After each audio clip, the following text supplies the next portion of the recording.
In this video, we're going to discuss a little bit about rocket propulsion. So we're going to work with a scenario where we have a rocket out in space. So this derivation assumes that there is no force due to gravity. If there's force due to gravity, then we have to do Newton's second law, where we look at the thrust upward versus the force due to gravity downward. So for right now, we're going to stick to space and just focus in on what the rocket is doing. So this is what my rocket is going to look like. And right now we have a rocket with fuel inside of it, and it has some mass, little m, and some velocity that it's moving with forward, v. So this is going to be my initial momentum. Initial momentum is going to equal the mass of the rocket times the velocity of the rocket. Now we're going to do what we call a perfectly inelastic collision in reverse, where instead of having two objects stick together, we're going to expel fuel out the back of the rocket so that we end up with going from one item to two items. So we're going to have our rocket, and there's fuel coming out of the back in the opposite direction that the rocket is going. Now we're keeping everything relative to the rocket. So the rocket is losing mass, so it's going to be a negative change in mass. And the speed of this fuel is going to be the speed that the rocket is moving forward minus the speed of the exhaust, because the rocket is going this way and the exhaust speed is this way. So one is positive x, one is negative x direction. Alright, now the focus on what the rocket is doing. Now the rocket has lost mass, so its mass is now its original mass minus the mass it lost. Remember, we made this negative, so whenever you would plug in here, you would plug in a negative mass value. And then the speed of the rocket is going to be its original speed plus a small incremental change in velocity.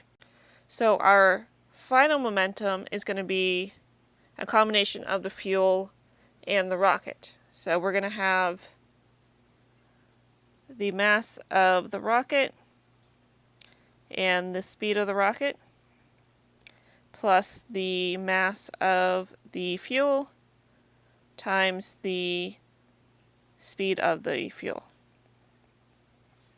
Alright, so we're going to equate the two because we're going to say P initial equals P final, so we're assuming momentum's conserved.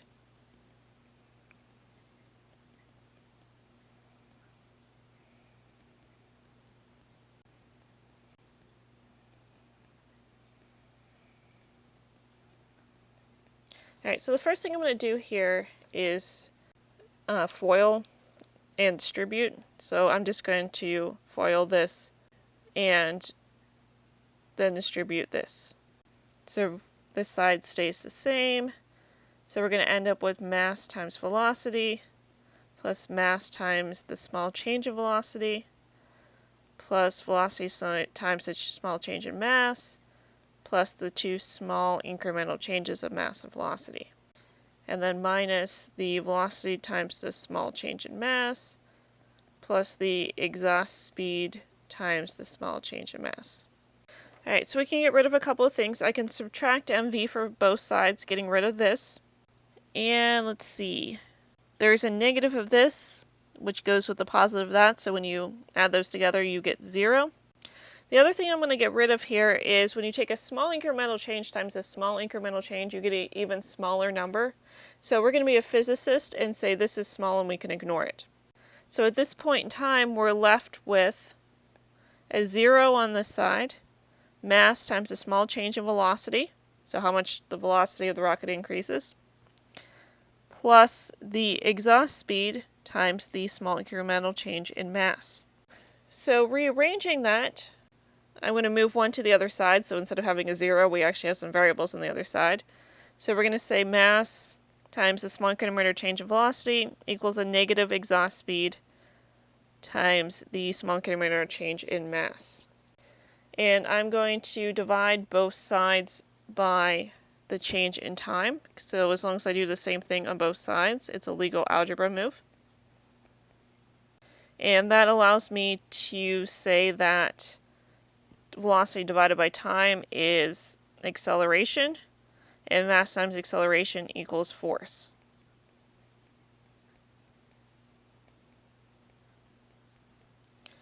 So this allows us to calculate the thrust or the force that the fuel is supplying to the rocket.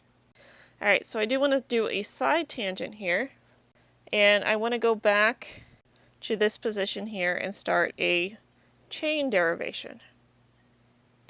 Alright, so the first thing I'm going to do is move the m to the other side.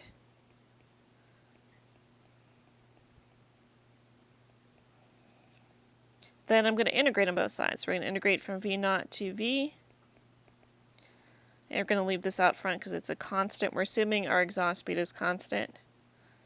From m0 to m of 1 over m dm.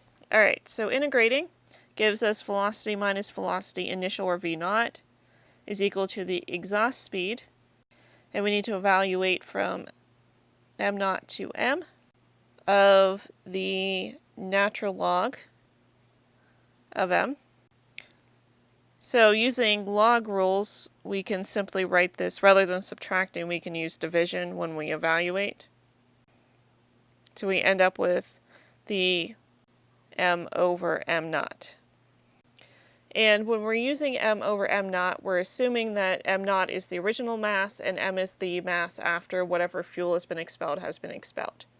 So you can think of the knots as the initial and the one without the subscript as the final.